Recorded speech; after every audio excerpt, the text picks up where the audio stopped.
APSC সম্পৰ্কত আৰু এটা কথা কোৱাৰ প্ৰয়োজন আছে। APSCৰ বিপ্লৱ কুমাৰ শৰ্মাৰ যি প্ৰতিবেদন, সেই প্ৰতিবেদনৰ দুটা মূল ৰিকমেণ্ডেশ্যনছ, এই দুটা কাৰ্যকৰী কৰাৰ ব্যৱস্থা কৰিব লাগে।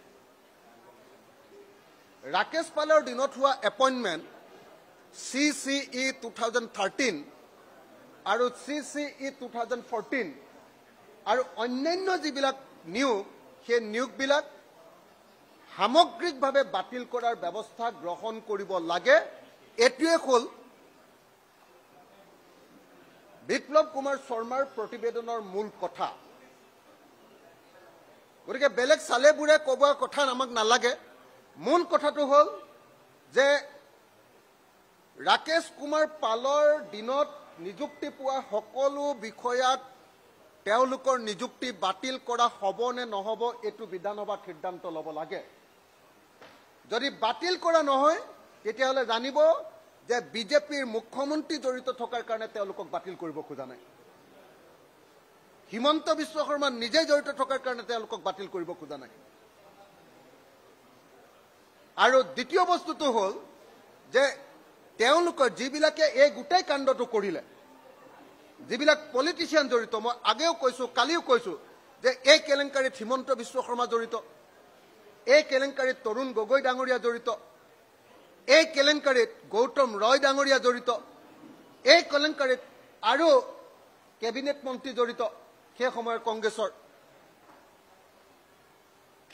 এইসকলৰ ৰেছপঞ্চিবিলিটি ফিক্স কৰিবৰ কাৰণে যে কোনে কোনে তালিকা দিছিলে, সদৌ অসম ছাত্ৰ সন্থাৰ মুখ্য উপদেষ্টাজনে তালিকা দিছিলে নে নাই?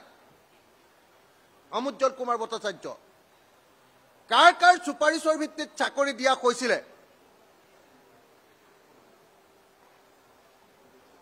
এই আটাইবিলাক ফিক্স কৰি কাৰ পৃষ্ঠপোষকতাত এইবিলাক কাম চলিছিলে, সেই 14জন যি অপৰাধীৰ নাম দিছে, তাতে 14জন অপৰাধীৰ উপৰিও এই ৰাজনৈতিকভাৱে যিসকলে এনেকৈ